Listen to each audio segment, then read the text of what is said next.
Halo der, dimanapun kalian berada, kembali lagi di channel ini di Tour Film. Kali ini gue bakal membawakan alur cerita film itu yang berjudul The Platform. Film ini menceritakan tentang kondisi di suatu penjara, yang dimana penjara ini mempunyai suatu sistem yang menurut gue itu sangat sadis sih der. Oke, daripada lama-lama, kita mending langsung ke videonya. Rawr, rawr. Film diawali di suatu penjara. Kita diperlihatkan ada seseorang kakek-kakek yang tidak diberitahukan namanya. Jadi di sini kita panggil dengan nama Mbak Marto aja kali ya, biar enak gitu. Yang diperlihatkan sedang memeriksa bahan makanan yang untuk disajikan. Yang ternyata cara ini merupakan proses untuk menjaga kualitas dari setiap makanan yang ingin dihidangkan dalam porsi besar atau jumbo gitu lah.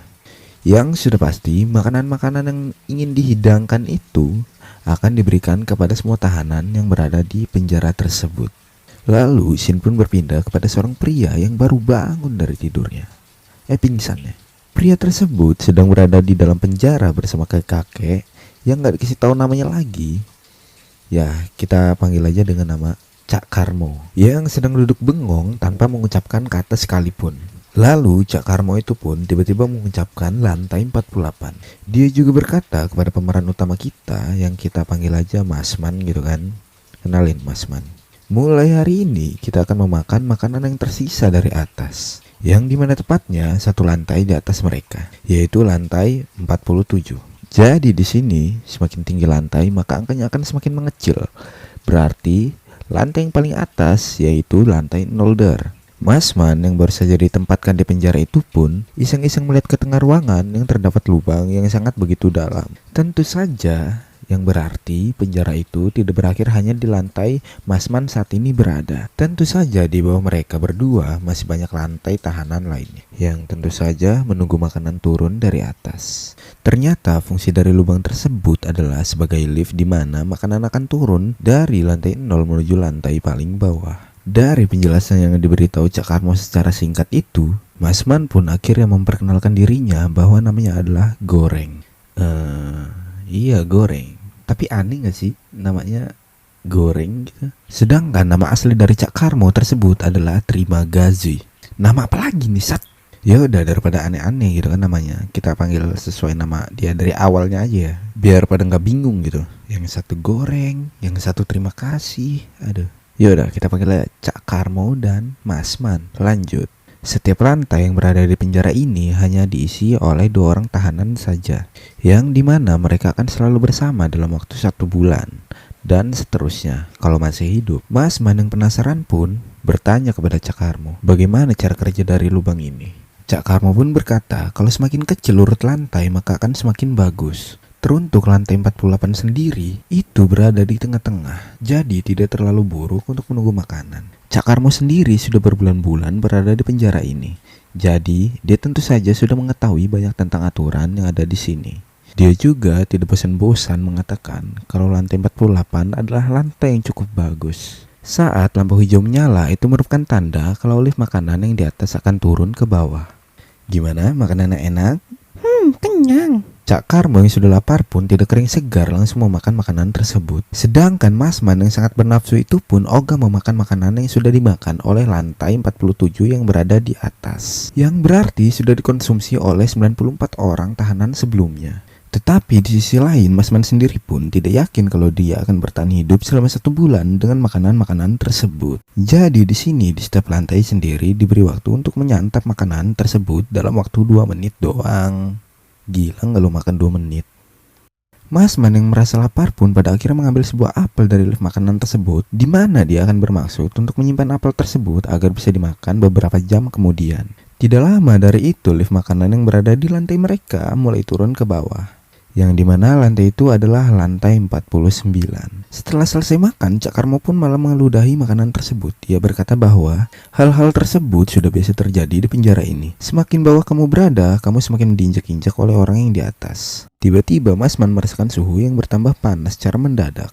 Ia lalu bertanya kepada Cak Karmo, kenapa suhu di ruangan ini berubah menjadi sangat panas. Dengan santuy, Cak Karmo menjelaskan bahwa suhu akan berubah menjadi panas ataupun dingin apabila tahanan menyimpan makanan yang berasal dari lift makanan tersebut. Satu-satunya cara untuk membuat suhu menjadi normal kembali adalah yaitu dengan cara membuang kembali makanan tersebut ke dalam lubang. Kemudian scene pun berpindah, di mana Masman dipersilakan untuk membawa salah satu benda apapun itu yang akan menemaninya selama dia di dalam penjara. Dari sekian banyaknya benda yang boleh ia bawa, Masman hanya membawa sebuah buku untuk ia baca. Masman sendiri bisa berada di dalam penjara ini bukan karena perbuatan jahat, melainkan ia sengaja masuk ke penjara ini selama 6 bulan untuk mendapatkan gelar diploma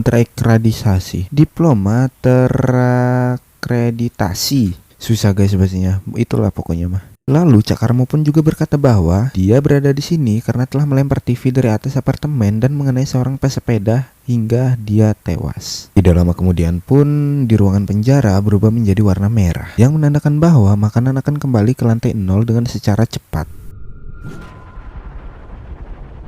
Hari demi hari, Masman sengaja menahan nafsu makannya untuk tidak memakan makanan sisa. Ia hanya melihat Cak Karmo menyantap makan makanan itu secara lahap. Lalu Masman pun bertanya kepada Cak Karmo, ada berapa banyak lantai di penjara ini? Untuk lebih jelasnya, Cak Karmo sendiri tidak tahu ada berapa. Tapi selama ia berada di sini, dia pernah berada di lantai 132. Dengan tingkat kedalaman sedalam itu, tidak mungkin ada satupun makanan yang tersisa dari atas. Lo bayangin coba, betapa parahnya tingkat kelaparan yang menimpa para tahanan yang berada di bawah. Jangankan makan, mungkin dia berak aja, keluarnya angin. Mendengar hal itu, hati nurani Masman pun menjadi bergerak dan ia berinisiatif untuk memberitahu setiap lantai di atas untuk menjatahkan makanan untuk para tahanan yang berada di bawah. Tetapi luar biasanya, Cak Karmo tidak memiliki perasaan yang sama seperti Masman. Dia malah mengencingi lift makanan yang berada di lantai bawah dengan biasa saja. Aduh, kebelet kencing, kencinglah. Blok. Tentu saja rasa tidak peduli satu sama lain itu sering terjadi di penjara ini selama berbulan-bulan. Cak Karmo sengaja melakukan hal tersebut karena dia pernah merasakan berada di lantai bawah. Sehingga hal ini akan menjadi rantai yang tidak pernah putus dan berlaku sehingga seterusnya. Hebatnya lagi, Cak Karmo itu sengaja memilih sebuah pisau untuk dia bawa ke dalam penjara. Dan Masman yang terus menahan laparnya semakin lama tidak tahan dan mulai membiasakan diri untuk memakan makanan sisa. Setelah selesai makan, Masman pun akhirnya menghabiskan waktunya dengan membaca buku. Seketika itu juga, terlihat satu mayat tahanan yang terjatuh dari lantai atas. Cak Karmo yang terlihat tidak begitu kaget dengan hal tersebut dan dia berkata bahwa hal tersebut sudah terbiasa terjadi di penjara ini. Di saat itu juga, Masman yang tersadar bagaimana cara si kakek tua itu bisa tetap hidup saat berada di lantai 132, dia pun mulai mencurigai di mana atau kemana teman satu sel Cak Karmo tersebut. Apalagi Masman belum berada di penjara tersebut. Sudah dipastikan Cak Karmo telah memakan teman satu selnya sendiri, apalagi ia memilih sebuah pisau untuk masuk ke dalam penjara ini. Tidak lama dari itu, lift makanan sudah datang ke lantai mereka. Dan terlihat seorang wanita yang sedang duduk di lift makanan tersebut. Wanita itu bernama Miharu dan memang sering menumpang ke lift makanan tersebut, entah apa tujuannya. Tetapi Cak Karmo berkata bahwa Miharu sengaja turun ke lantai bawah untuk mencari anaknya yang hilang. Cak Karmo itu juga berkata bahwa Miharu selalu membunuh teman satu selnya agar bisa meningkatkan peluangnya untuk berada dalam satu sel dengan anaknya. Dari statement ini, kita bisa menandakan bahwa setiap bulannya lantai para tahanan akan diacak dan teman satu selnya juga akan berganti secara random apabila ada yang tewas. Jadi di sini tuh kayak nggak boleh gitu loh satu sel lu sendiri gitu. Pernyataan ini pun akhirnya menjadi jawaban bahwa mayat yang jatuh sebelumnya merupakan teman satu sel dari Miharu. Miharu pun turun ke lantai 49 dengan terus menatap Masman yang peduli terhadap dirinya. Namun sialnya, Miharu malah ditarik paksa oleh kedua tahanan yang berada di lantai 49. Seketika Masman yang melihat hal tersebut pun kasihan terhadap Miharu dan berencana untuk melompat ke bawah. Tetapi hebatnya Miharu berhasil membunuh kedua tahanan tersebut dan kembali ke lift makanan dengan penuh darah.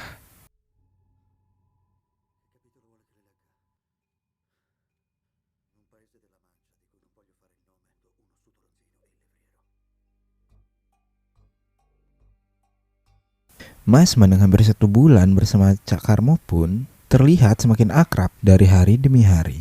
Dan mereka juga menghabiskan waktu bersama di dalam penjara dengan bercerita konspirasi, apakah bumi itu datar, bulat, dan apakah ada alien. Sampai suatu ketika di dalam ruangan penjara mulai tercium bau gas, yaitu menandakan bahwa mereka sebentar lagi akan tidak menyadarkan diri. Di saat itu menandakan bahwa lantai penjara dan teman satu sel akan diacak secara random. Itu juga kalau teman satu selnya nggak meninggal ya guys ya.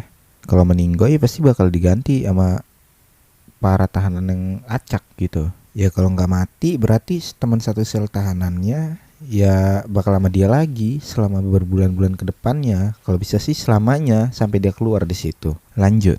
Keesokan harinya, Masman yang terbangun dalam keadaan tubuh yang terikat oleh kain tidak diragukan lagi. Ternyata dia telah diikat oleh Cak Karmo. Dia yang sengaja mengikat tubuh Masman dikarenakan bulan ini mereka mendapatkan lantai 171. Tentu saja lantai yang dengan kedalaman yang sedalam ini, mereka tidak akan lagi mendapatkan makanan yang tersisa. Cak Karmo yang mengakui bahwa dia tidak akan sanggup untuk tidak makan 1 bulan, maka dari situ ia akan sengaja mengikat tubuh Goreng untuk dimakan secara perlahan. Tetapi Cak Karmo tidak akan memakan langsung daging Goreng. Masman maksudnya.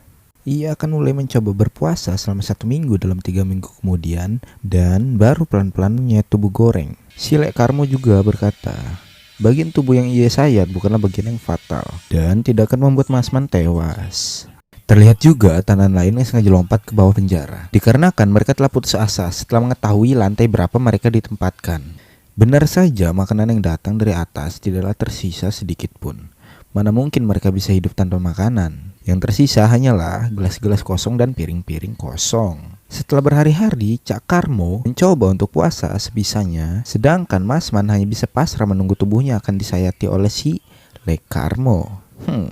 Perut Cak Karmo semakin lama semakin keroncongan. Begitu juga dengan Goreng, Masman maksudnya, yang tidak makan dan minum sedikit pun. Tetapi Cak Karmo yang sudah tidak tahan pun akhirnya menyayat tubuh Masman. Sayatan pertama yang dimulai oleh Pak Karmo yaitu menyayat daging di bagian paha. Secara kebetulan Miharu yang berada di lift makanan sudah sampai di lantai 171. Miharu yang melihat perilaku kakek lalu menyerangnya dari belakang dan menusuk leher si kakek dengan pisaunya sendiri. Saat itu juga Miharu yang respek kepada si Goreng langsung melepaskan ikatannya. Dia juga membiarkan Masman untuk melampiaskan kemarahannya kepada si Lek Karmo. Sudah jelas si kakek itu tewas dengan sadis di lantai 171. Di sisi lain, Masman yang terlalu lemas akhirnya pun langsung pingsan dan tidak sadarkan diri. Setelah beberapa jam kemudian, Masman yang mulai sadar secara perlahan dan melihat Miharu sedang menyantap tubuh si kakek. Terima kasih. Cak Karmo maksudnya. Masman yang tidak heran lagi kalau kebiasaan itu sudah terbiasa terjadi di penjara ini, hanya bisa geleng-geleng kepala. Dan lebih membagongkannya lagi, Miharu malah sengaja menyuapi Goreng, Masman maksudnya, untuk memakan daging itu. Dan seperti yang kita duga, Masman yang tidak terbiasa langsung memuntahkan daging si Cak Karmo tersebut. Yang anehnya Miharu ini adalah wanita yang gak pernah ngomong sama sekali. Dia malah tetap menyuapi Goreng untuk memakan daging si Cak Karmo tersebut. Saat ditanyakan tentang nama anaknya, Miharu malah enggan menjawabnya dan langsung turun ke bawah. Selama 1 bulan di lantai 71 ini, Goreng mau tidak mau harus memakan atau ngegadoin daging si kakek Cak Karmo tersebut. Walaupun udah penuh belatung, tetapi yang namanya perut juga harus diisi.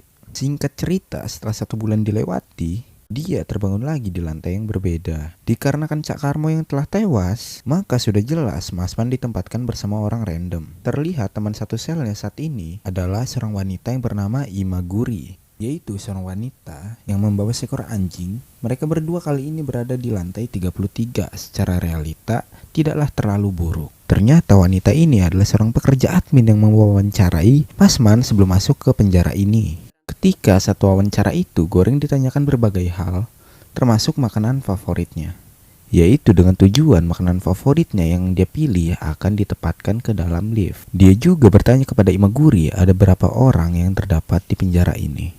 Selama 25 tahun Imaguri bekerja di sini, dia memperkirakan bahwa hanya ada 200 lantai di penjara ini. Secara logika, dengan jumlah makanan yang diberikan tentu saja tidak akan memenuhi kebutuhan 400 orang. Namun Imaguri tetap memaksa hal itu bisa saja berkecukupan apabila diterapkan sistem solidaritas.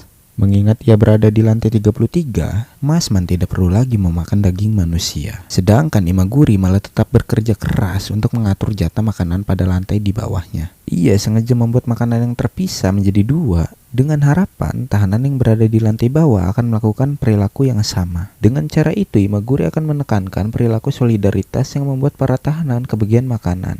Imaguri juga memberitahu para tahanan yang berada di lantai 34 untuk menjatahkan makanan secukupnya saja. Akan tetapi para tahanan itu malah marah-marah dan berkata tidak ada lagi kesempatan untuk makan enak. Mereka juga malah justru spontan mengatakan akan menghabiskan makanan-makanan itu sepuasnya. Mereka tidak memikirkan nasib para tahanan yang berada di lantai bawah. Namun Imaguri hari demi hari tidak pernah capek untuk memberitahu para tahanan di lantai bawahnya untuk membagi semua makanannya. Perilaku ini sudah diterapkan oleh Imaguri selama 15 hari dalam penjara. Tetapi tetap saja tidak ada respon positif dari tahanan tersebut. Sampai pada akhirnya, Masman pun akhirnya turun tangan. Ia langsung mengancam para tahanan yang ada di bawah. Apabila mereka tidak menuruti perintah dari Imaguri, maka ia tidak akan segan-segan mengencingi dan berak di makanan mereka. Semangat banget gue kalau ngomong berak. Ternyata statement yang dikeluarkan oleh Masman terbukti ampuh dan para tahanan pun langsung nurut saat itu juga. Esok harinya, lift makanan kembali turun ke lantai mereka. Namun terlihat ada Miharu yang terbaring di lift tersebut dengan kondisi penuh luka. Seketika itu juga, Masman dan Imaguri langsung menolong Miharu yang terbaring lemas. Saat lift sudah turun, tiba-tiba suhu di lantai mereka berubah menjadi sangat dingin. Mereka pun baru sadar anjing Imaguri ternyata tidak mengembalikan makanan dari lift. Saat itu juga, Masman langsung merebutnya dan suhu pun kembali normal ketika dia melemparkannya kembali ke dalam lift. Beberapa jam kemudian, Masman yang terbangun dari tidurnya dan melihat Miharu sedang bertengkar dengan Imaguri. Hal tersebut terjadi karena Miharu sudah memakan anjing kesayangan Imaguri secara hidup-hidup. Dalam emosi yang panas, Miharu kembali turun ke lift makanan untuk menuju lantai bawah. Sedangkan Imaguri malah terdiam dan frustasi akibat kematian anjingnya. Di saat itu juga, Imaguri menjelaskan bahwa sebenarnya Miharu tidak punya anak sama sekali sebelum masuk ke penjara ini. Miharu yang ingin menjadi artis, dia akhirnya menjadi gila dan mencari anak yang sebenarnya tidak ada. Dan fakta sebenarnya tentang Imaguri juga terbongkar. Akibatnya kenapa ia bisa sengaja masuk ke dalam penjara ini. Hal tersebut Imaguri lakukan karena ia sudah putus asa dengan kanker ganas yang menyerang dirinya selama 3 tahun. Maka itu, dia sengaja datang ke penjara untuk membiarkan tubuhnya dimakan secara hidup-hidup. Setelah pengakuan itu, Imaguri tidak mau memakan makanan sedikit pun. Dia hanya berbaring di atas kasur, padahal hari ini adalah hari terakhir mereka berada di lantai 33. Di saat hari esok sudah tiba, Masman yang kembali terbangun dan kini berada di lantai 202, ia terkejut setelah melihat Imaguri sengaja menggantungkan dirinya. Goreng seketika itu juga merasa frustasi dan dibayang-bayangi oleh arwah Cak Karmo dan juga Imaguri. Dia dirayu oleh mereka berdua untuk mengkonsumsi daging Imaguri. Apalagi setelah mengetahui bulan ini Goreng ditempatkan di lantai 202, yang tentu saja tidaklah beruntung. Setelah melihat makanan yang datang dari atas, jelas tidak tersisa sedikit makanan pun. Hal tersebut tidaklah membuat Masman terkejut. Dia malah sengaja mengambil pecahan kaca untuk menghitung berapa kali lift makanan tersebut sampai ke lantai 0, yaitu dengan tujuan ingin mengetahui sebenarnya ada berapa lantai di dalam penjara ini. Karena jujur saja tidak ada satu orang pun yang menebak jumlah lantai tersebut secara pasti. Karena tidak ingin memakan daging Imaguri, Masman malah sengaja hanya mengkonsumsi robekan kertas dari buku yang ia bawa. Tetapi karena kehadiran Karmo yang selalu merusak pikirannya, Masman pun mau tidak mau harus menyantap daging Imaguri selama 1 bulan. Bulan berikutnya, Masman kembali terbangun dari tidurnya dan ditempatkan di lantai 6. Selama ia berada di penjara ini, tentu saja ini adalah lantai yang paling bagus. Di lantai 6 ini, Masman ternyata ditemani oleh seorang pria yang bernama Baharat. Baharat adalah seorang pria agamis yang selalu optimis untuk kabur dari penjara ini. Baharat juga memilih untuk membawa tali agar ia bisa memanjat lantai ke atas. Ia merayu kedua tahanan yang berada di lantai 5 untuk membantunya naik ke lantai itu. Setelah selesai merayu, Baharat senang karena ia akan ditolong untuk naik ke lantai 5. Dia pun langsung melempar talinya yang ia bawa dengan cepat dan meninggalkan Goreng sendirian. Masman maksudnya. Dengan penuh semangat, Baharat naik melalui tali tersebut, namun tiba-tiba Baharat diberhentikan di tengah jalan. Dan sialnya, mukanya malah diberakin anjing sama tahanan di atas. Nggak tahu lagi gue anjing. Lu bayangin, dia udah semangat-semangat, udah mau nyampe, Dia malah ngeliat titit anjing. Lalu saat itu juga Baharat langsung mencuci wajahnya dengan air keran sambil marah-marah. Bukan marah sih, tepatnya ngedumel kayaknya masih. Tidak lama kemudian, lift makanan sudah datang di lantai 6. Dari sini terlihat kondisi makanan yang masih rapi dan tentu saja banyak pilihan makanan, tetapi para tahanan yang berada di lantai 7 malah memakan makanan itu secara rakus.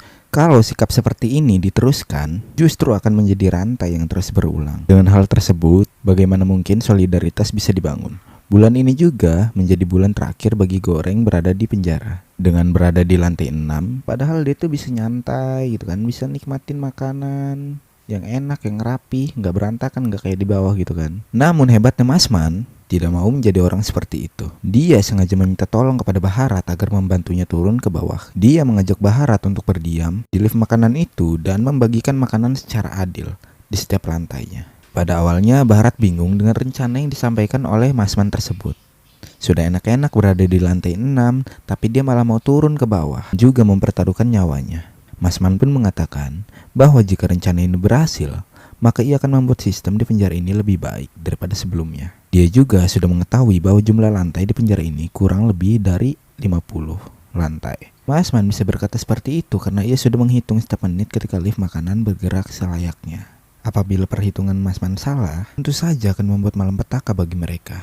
Apalagi jika makanan sudah habis terlebih dahulu, sampai saat di lantai 250, dengan rayuan maut Masman, Baharat pun akhirnya luluh dan rela membantu Goreng untuk melakukan aksinya. Saat itu juga mereka langsung merusak tiang kasur dan dijadikan sebuah senjata untuk berjaga-jaga. Mereka pun langsung naik ke lift makanan dan langsung turun dan bersiap-siap untuk mengancam kedua tahanan yang ada di lantai 7 untuk berpuasa 1 hari. Jika mereka tidak ingin nurut, maka akan dibunuh oleh Baharat. Baharat dan Masman berencana setidaknya makanan ini bisa tetap utuh sampai di lantai 51. Setiap menuruni lantai, Masman dan Baharat melakukan perilaku yang sama ketika ia melewati lantai tersebut. Sampai pada akhirnya, Baharat yang tiba-tiba di sebuah lantai yang ditempati oleh pria bijak. Pria tersebut bernama Brambang. Pria itu bukanlah saudara atau ayah dari Baharat. Pria itu juga memberitahu bahwa mereka harus membawa sebuah pesan saat sampai di atas. Dengan harapan ada beberapa pekerja yang mempunyai hati nurani untuk memberikan pesan tersebut, mereka harus menggunakan sebuah simbol yang diwakilkan dengan satu makanan atau satu hidangan yang tentu saja tampak lezat dan juga sangat menggugah selera untuk mereka pilih. Hidangan yang mereka pilih itu harus sampai ke lantai 0 dalam keadaan utuh dan tidak tersentuh sedikit pun. Dengan kondisi makanan seperti itulah, maka pesan akan tersampaikan kepada sang penjaga yang berada di lantai 0. Makanan yang terjaga itu menandakan bahwa para tahanan sudah bisa saling berbagi dan menjaga makanan secara cukup satu sama lain. Diharapkan dengan pesan tersebut, pengelola penjara menjadi sadar dan merubah sistem penjara yang gila ini. Seketika itu juga, Baharat dan Masman bersiap untuk menjaga makanan yang ia pilih. Kebetulan makanan yang mereka pilih adalah sebuah panah kota. Sekali lagi, jika tidak ada yang menurut dengan perintah mereka, maka akan dihabisi saat itu juga. Lantai demi lantai, sampai pada akhirnya mereka tiba di lantai 51.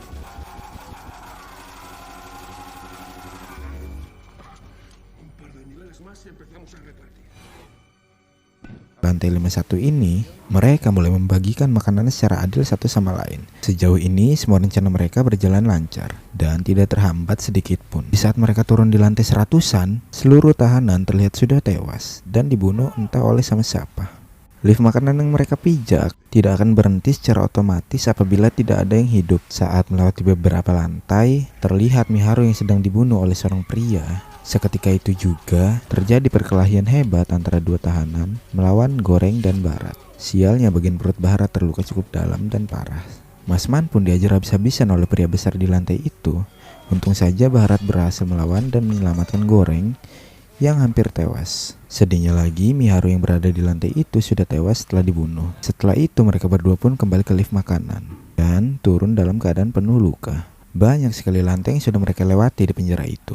Lantai 250 yang diperkirakan oleh Goreng ternyata bukanlah lantai paling dasar. Itu berarti masih banyak lantai yang berada di bawah dan tidak tahu ada berapa jumlahnya. Semakin dalam lantai, semakin parah juga kondisi para tahanan.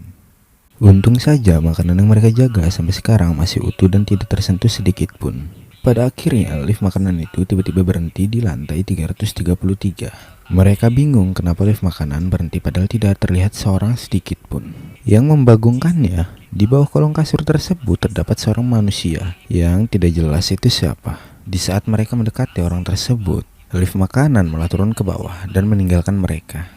Namun anehnya makanan yang dibawa oleh Barat tidak membuat suhu di lantai itu berubah. Ternyata di lantai tersebut terdapat seorang anak perempuan yang masih hidup dan bersembunyi di kolong kasur. Sudah jelas anak ini adalah anaknya Miharu yang selama ini ia cari-cari. Bahkan seorang imaguri yang sudah bekerja selama 25 tahun pun tidak bisa menebak kehadiran anak ini. Masman dan Barat pun mereka bimbang bagaimana bisa membantu anak ini yang sedang kelaparan. Sedangkan mereka hanya punya satu makanan yang harus dijaga sampai lantai 0. Dan pada akhirnya makanan itu pun diberikan kepada si gadis kecil itu yang sedang kelaparan. Mereka sengaja mengorbankan harapan mereka demi kehidupan anak tersebut. Beberapa jam kemudian, Masman yang telah bangun dari ketidaksadarannya, ia mempunyai bayang-bayang, yaitu suatu arwah yang udah biasa nongol di kepala dia. Ya, Cak Karmo, Miharu, dan Baharat yang mengatakan bahwa anak itu adalah pesannya. Ya, tentu saja arwah Baharat sudah tenang karena ia ternyata meninggal kehabisan darah di lantai 333 beberapa jam setelah kejadian tadi. Saat itu juga, satu-satunya anak dari Miharu langsung dibawa ke lift makanan yang turun ke lantai paling bawah.